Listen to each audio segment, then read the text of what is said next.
Assalamualaikum warahmatullahi wabarakatuh. Alhamdulillah, nahmaduhu wa nasta'inuhu wa nastaghfiruh wa na'udzu billahi min shururi anfusina wa sayyiati a'malina. Man yahdihillahu fala mudilla lahu wa man yudlilhu fala hadiya lahu. أشهد أن لا إله إلا الله وحده لا شريك له وأشهد أن نبينا محمدا عبده ورسوله لا نبي بعده. اللهم صل وسلم عليه وعلى آله وصحبه ومن اتبعهم بإحسان إلى يوم القيامة. أما بعد، قال الله تعالى في القرآن الكريم: أعوذ بالله من الشيطان الرجيم. يا أيها الذين آمنوا اتقوا الله وقولوا قولا سديدا يصلح لكم أعمالكم ويغفر لكم ذنوبكم ومن يطع الله ورسوله فقد فاز فوزا عظيما. Alhamdulillah, Bapak Ibu sekalian, para jemaah hadirin rahimani wa rahimakumullah. Puji syukur kehadirat Allah Subhanahu wa taala atas segala limpahan nikmat-nikmatnya kepada kita semua, terutama sekali nikmat iman, Islam, sehat, afiat.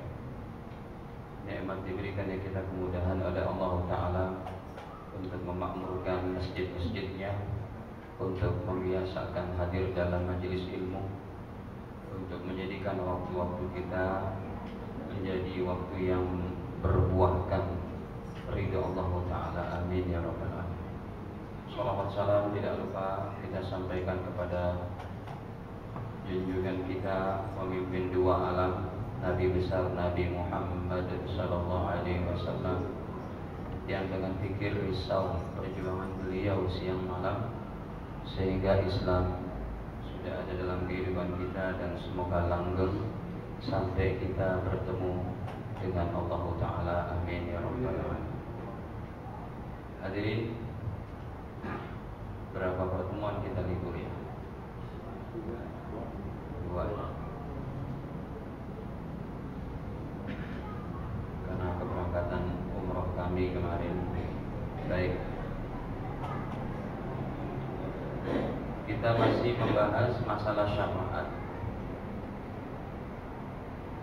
Terakhir sudah kita bahas syafaat, puasa dan Quran. Dan nomor 9 syafaat Al-Baqarah dan Ali Imran. Hadirin, syafaat Al-Quran sendiri sudah kita bahas. Makin banyak kita menghatamkan Al-Quran, makin banyak juga harapan Al-Quran membela kita. Makin istiqomah kita mengkaji Al-Quran, mengkaji ilmu-ilmu Al-Quran, Al-Quran pun insya Allah akan memberikan pertolongan kepada orang-orang ini. Nah, hadirin, nomor 9-nya adalah syafaat Al-Baqarah dan Ali Imran. Lebih khusus lagi, surat Al-Baqarah dan surat Ali Imran adalah dua surat yang terpanjang dalam isi Al-Quran. Surat nomor 2 dan nomor 3. Kedua surat ini akan memberikan syafaat. Kedua surat ini akan memberikan syafaat. Makanya kalau Bapak Ibu sekalian khatam Qurannya cuma setahun sekali, berarti 10 tahun aja baru ketemu Al-Baqarah dan Ali Imran 10 kali. Sedikit banget. Itu namanya paket super hemat, Pak. Kalau beli KFC super hemat mah enak. Ini amalan super hemat, sayang hidup kita ini habis begitu saja. Padahal tidak dipungkiri kalau masyarakat ini di depan televisi berjam-jam, anak-anak muda di depan internet berjam-jam. Ibu-ibunya di depan majalah-majalah keibuan pun berjam-jam. Bapak-bapaknya di depan koran A, B, C, D. Kayaknya baca koran cuma 5 menit, enak gak Pak? Gak enak.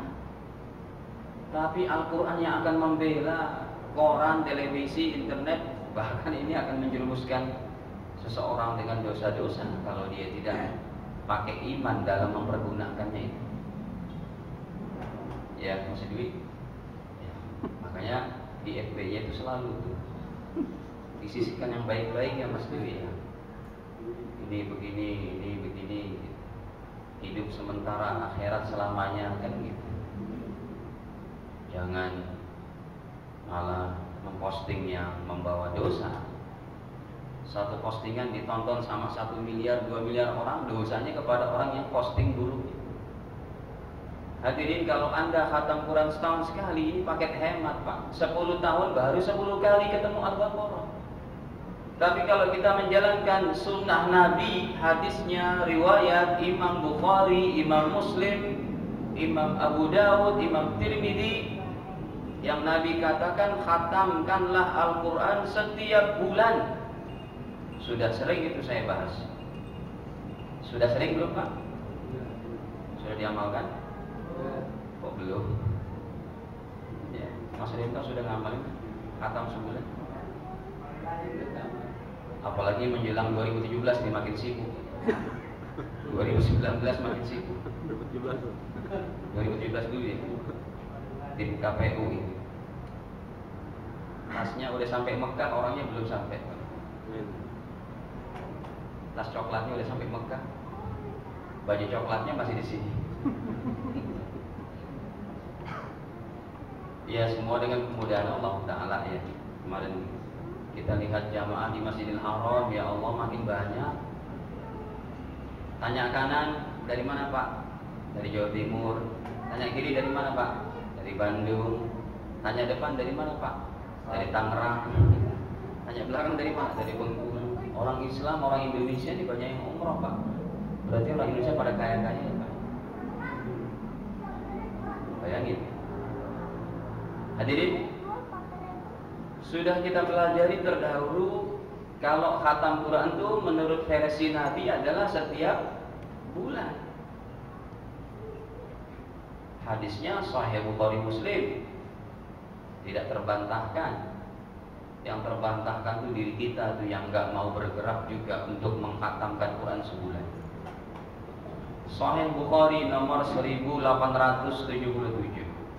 Qala Rasulullah sallallahu alaihi wasallam, Nabi bersabda, Iqra'il Qur'an fi kulli syahrin, khatamkanlah Al-Quran setiap bulan. Tadi yang ngatamin Quran setahun sekali, 10 tahun baru ketemu Al-Baqarah, Ali Imran 10 kali. Dia kalah jauh dengan orang yang khatamin Quran menurut cara Nabi ini sebulan sekali, setahun ada 12 kali, baru setahun. Ngalahin yang berapa tuh? 10 tahun. Baik, kita masuk kepada hadisnya. Bagaimana Ali Imran kemudian Al-Baqarah dapat memberikan syafaat. Nih, hadisnya sahih riwayat Imam Muslim. Rawahu Muslim dari sahabatnya Nawas bin Sam'an radhiyallahu anhu. Qala, beliau berkata, sahabat Nawas bin Sam'an, qala sami'tu Rasulullah sallallahu alaihi wasallam yaqul, aku mendengar Rasul sallallahu alaihi wasallam bersabda, yu'ta yaumal qiyamati bil Qur'an, akan didatangkan nanti pada hari kiamat dengan Al-Qur'an wa ahlihi, dan ahlinya Quran. Ahli Quran ini memang ya para ulama, para hafiz Quran, ya kan? Yang mereka mengerti ilmu Quran, mengerti tafsirnya, hukumnya, ayat hukumnya, mengerti baik bacaan Al-Quran. Tapi nggak menutup kemungkinan juga kita sebagai orang awam menjadi ahli Quran. Dengan cara apa? Kita perbanyak bacaan Al-Qurannya. Karena kalau Bapak Ibu mau mempelajari Al-Quran sendiri pakai artis, tidak boleh. Harus dengan guru. Makanya dalam hadis-hadis tidak pernah Nabi katakan pelajari Al-Quran dalam sekian tahun, tidak ada, karena sulit. Tapi kalau khatamkan Quran sekian, itu ada. Jadi khatam Quran, kalau Anda sudah bisa tajwidnya, makhraj hurufnya, tajwid yang ringannya, yang standar, cukup bisa mengamalkan hadis ini. Tapi kalau untuk mempelajari tafsirnya, perlu guru. Kalau nggak bisa seperti siapa tuh ustadz yang jadi pendeta sekarang, artikan Quran dengan hawa nafsunya. Jadi akan didatangkan dengan Al-Quran dan ahlinya, alladzina kanu ya'maluna bih, yang mereka mengamalkan Al-Quran di dunia ini, taqdumuhu, yang didahului suratul Baqarah wa Ali Imran, dengan surat Al-Baqarah dan Ali Imran, tuhajjani an sahibihima, yang keduanya ini dapat apa? Membela orang-orang yang rajin membacanya. Nah, jadi surat Al-Baqarah dan Ali Imran ini bisa menjadi pembela. Coba rajin baca. Jadi kalau kita khatam tiap bulan, insya Allah sebulan, setahun 12 kali ketemu Al-Baqarah, Ali Imran dan surat yang lain. Baik. Hadirin, yang ke-10, syafaat anak soleh.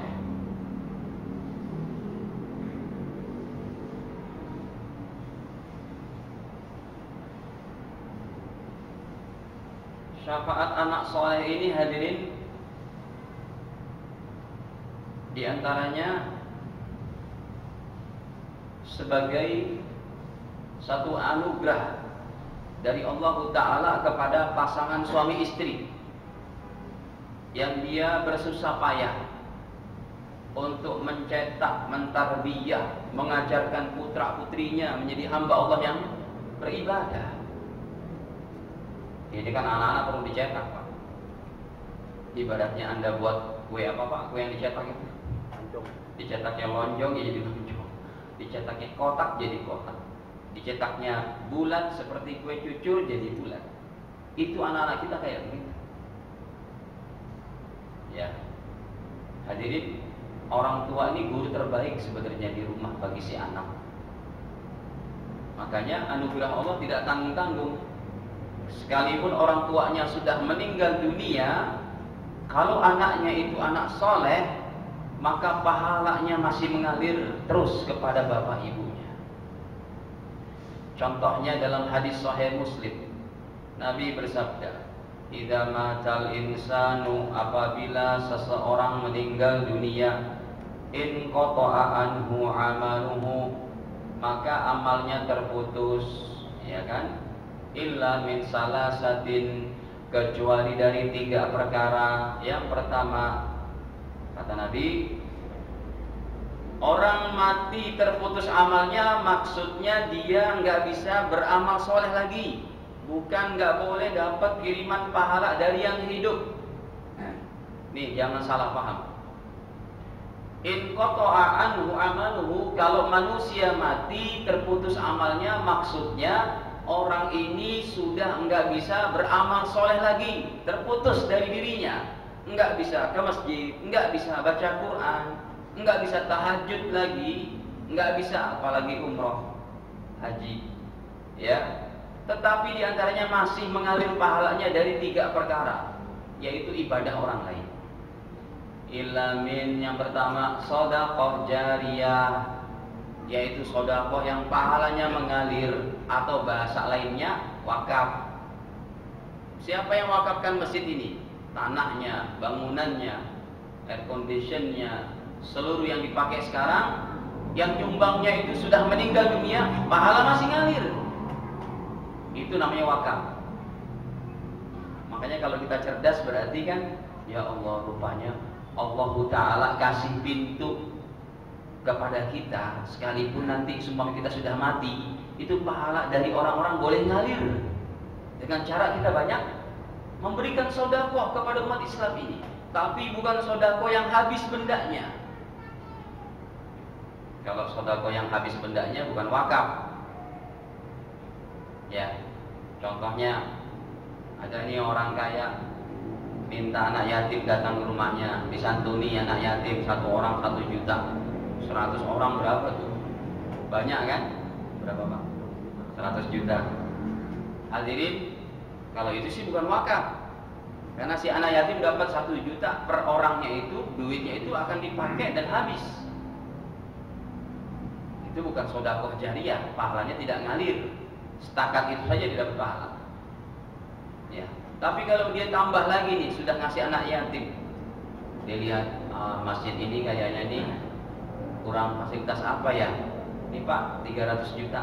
Dipakai itu kipas anginnya, air conditionnya, seluruh yang keperluan masjidnya, karpetnya, selama masih dipakai hadirin pahala mengalir terus. Au ilmin yuntafa'u bihi, yang kedua ilmu bermanfaat. Nah, kita bisa memberikan ilmu yang bermanfaat kepada orang lain. Ilmu yang bermanfaat enggak mesti para ulama juga. Ya kalau ulama mah enggak ditanya lah. Mereka hari-hari muter ke sana kemari ngajar, buka kitab, ngajak orang lain supaya buat kebaikan setelah mereka berbuat. Lalu kalau kita gimana nih nomor 2? Apakah kita masih dapat ilmu bermanfaat? Caranya paling gampangnya ajak aja orang-orang sholat Pak. Anda mengajak orang sholat, orang itu mau sholat, itu namanya Anda memberikan ilmu bermanfaat. Pak sholat yuk. Orang yang sholat itu pahalanya ngalir kepada Anda juga, sekalipun Anda sudah meninggal dunia. Yang ketiga, pembahasannya di sini. Awaladin soleh yad'ulah, ataupun anak soleh yang senantiasa mendoakan bapak ibunya. Anak soleh. Hadirin, jadi nggak sia-sia nih capek-capeknya kita didik anak kita. Ayo nak ngaji Quran lagi, tajwidnya perbaiki, hafal Quran lagi. Ayo nak sekolah yang rajin, pelajari ya pelajaran tugas-tugas di sekolah. Agamanya dibimbing, pelajaran umumnya dibimbing.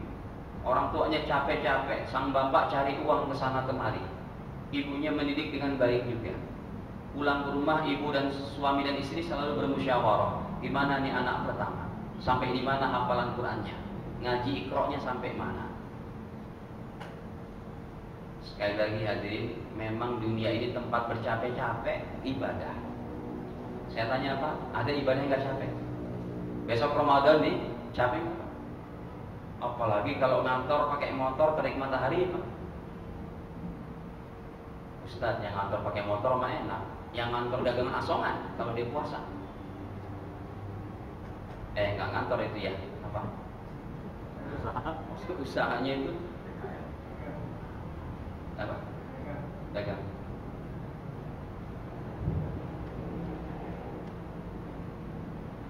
Ada kemarin kami ke Bogor, ada yang jual bakso.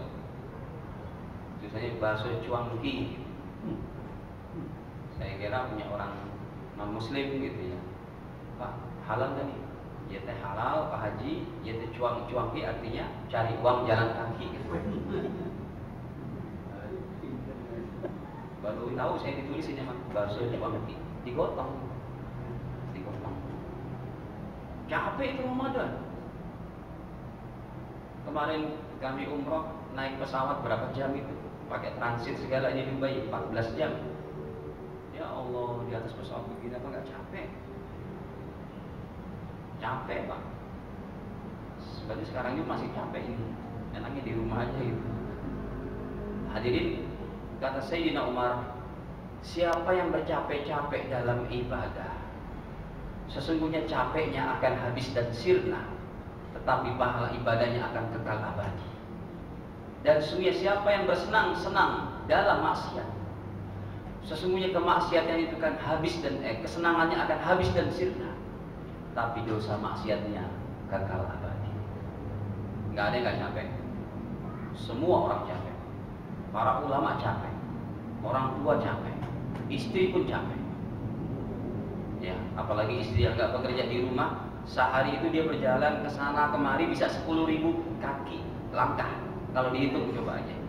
Cuci piring sana lagi, cuci pakaian, naik. Kalau rumahnya tingkat 2, naik pakaian lagi, turun. 10.000 capek. Tapi hadirin, Allah akan berikan ganjaran yang hebat. Contohnya kalau ini kan anaknya mendoakan orang tuanya. Makanya ini termasuk anak yang kurang bakti kepada ibu bapaknya, anak yang nggak pernah doain bapak ibu. Kok bisa sih? Tadi siang kita pengajian di Menara Kartik di Halim. Ada jamaahnya bilang, Ustadz ini orang rajin ibadah, tapi nggak pernah doakan bapak ibunya. Ya rajin ibadah tetap pahalanya ngalir kepada bapak ibu, tapi kurang baktinya, masih nggak doakan bapak ibu. Ini dalilnya kata Rasul, waladin soleh yad'ulah, anak soleh mendoakan bapak ibu. Kapan kita doakan bapak ibu kita? Paling tidak sehari 5 kali. Ada orang bilang habis sholat tuh nggak ada doa, bid'ah. Ini yang kurang kerjaan ini. Orang nggak tahu ilmu.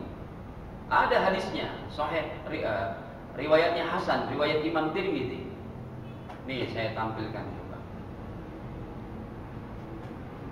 Kata Nabi, riwayat Imam Tirmidzi, doa habis sholat itu ada, Pak. Nah, doa habis sholat diperintahkan oleh Nabi. Disitulah kita doakan, jangan untuk diri kita saja. Allahumma gfirli wali walidayya warhamhuma. Gitu. Itu bentuk bakti kita kepada bapak ibu. Masa nggak pernah doakan bapak ibunya? Aduh, kurang kerjaan juga nih anak ini. Ya. Kristen. Kenapa? Kristen. Oh iya, kecuali kalau orang tuanya non muslim, doanya cukup doa hidayah. Kalau masih hidup, kalau sudah meninggal tidak ada doa sama sekali untuk orang tuanya yang non muslim. Itu sudah ketentuan Allah Subhanahu wa taala. Nih, rawahu Tirmidzi, hadis riwayat Imam Tirmidzi, hadisun hasan. Hadisnya hadis hasan. An Abi Umamah radhiyallahu an, dari Abu Umamah qala, beliau berkata, qila li Rasulillah, Rasul pernah ditanya, ayyud du'a asma', wahai Nabi, doa mana asma' yang paling didengar, yang paling diijabah oleh Allah? Qal, beliau menjawab, jawfal lail al-akhir, yaitu pada pertengahan malam akhir, jam 3-an sampai adzan subuh. Itu waktu terbaik untuk berdoa. Wabil ashari hum yastaghfirun.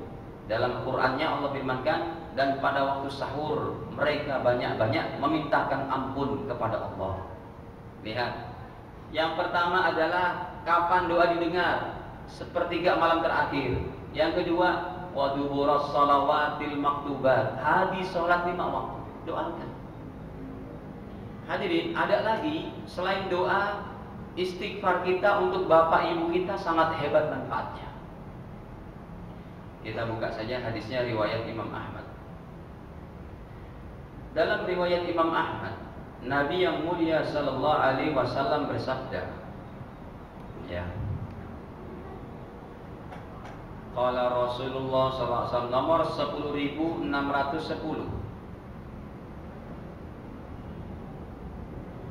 dari Abi Saleh, dari Abu Hurairah radhiyallahu anhu, qala Rasulullah sallallahu alaihi wasallam, Nabi bersabda, innallaha azza wa jalla, sesungguhnya Allah Ta'ala, Allah yang maha agung lagi maha gagah perkasa, la yarfa'u darajata lil 'abdis saleh, sungguh Allah akan mengangkat derajat pasangan suami istri yang soleh solehah.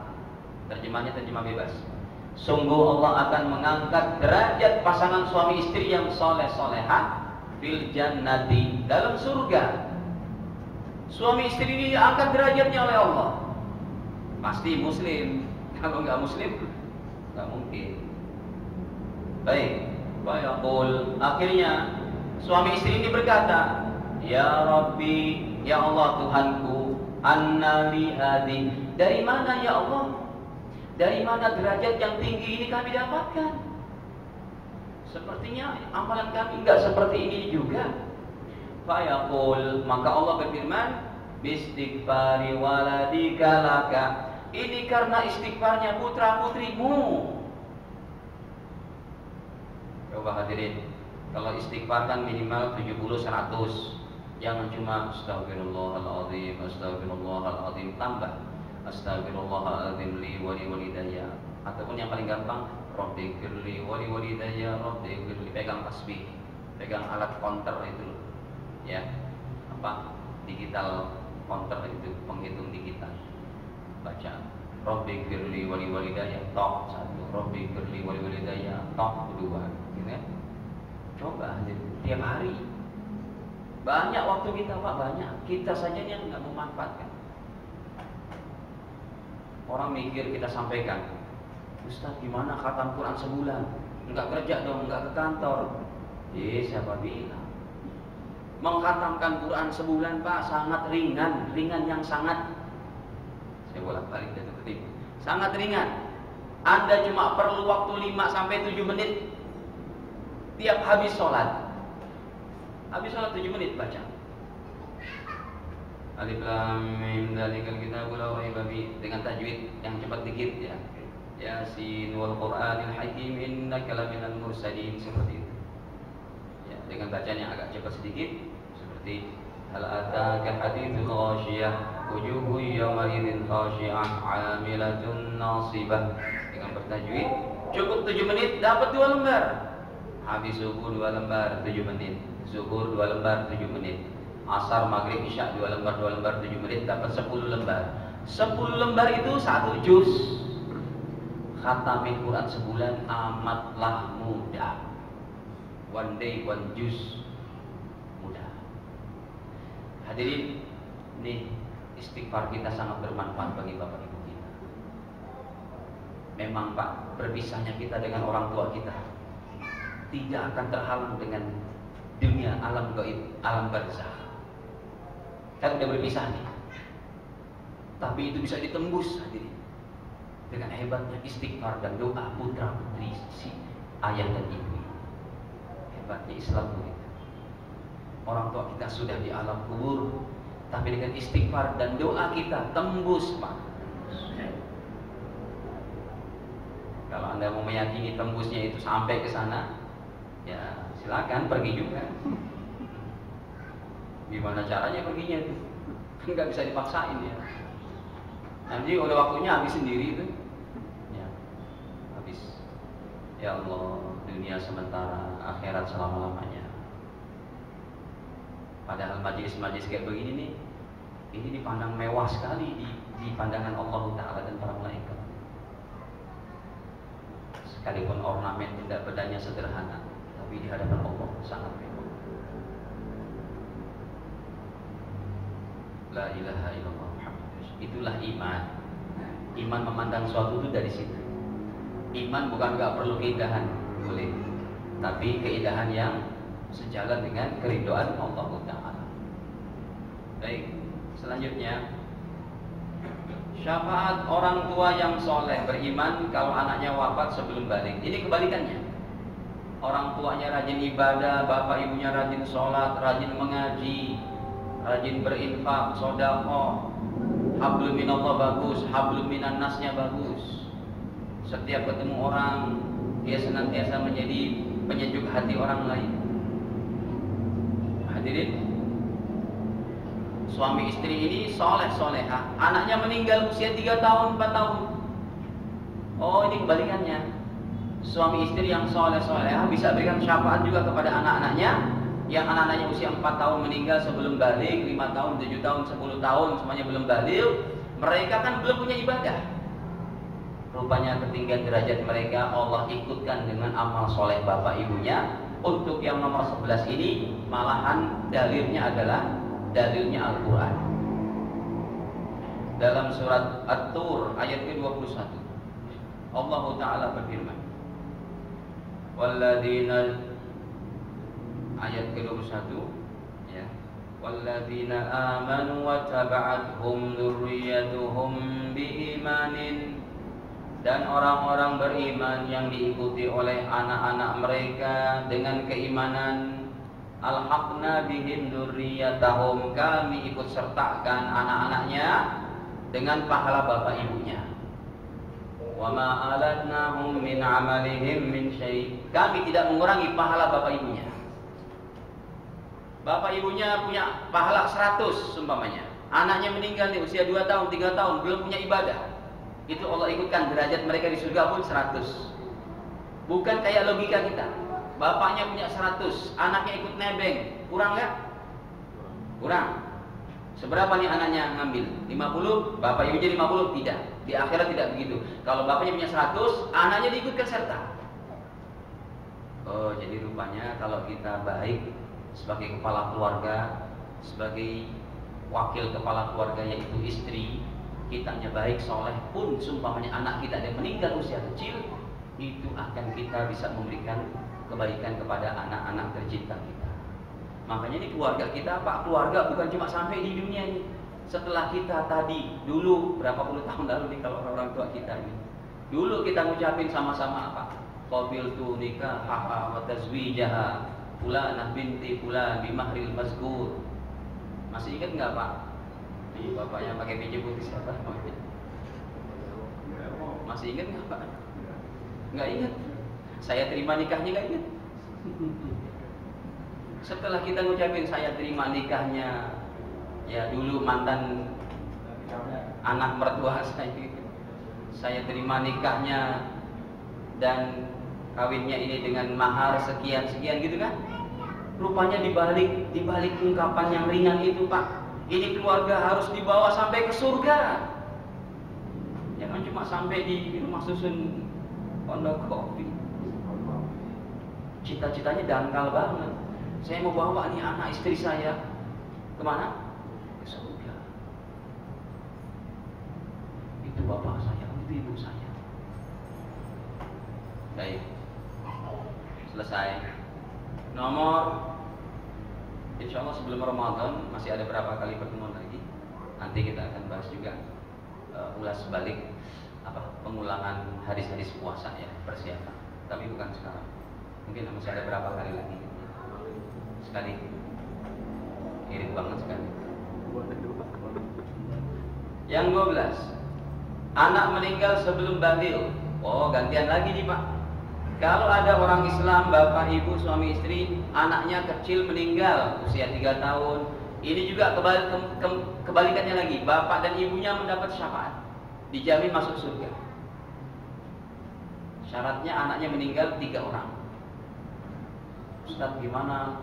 Ya Rasul, anak saya meninggal bukan 3 orang, tapi 2 orang. Ini kita buka dulu hadisnya.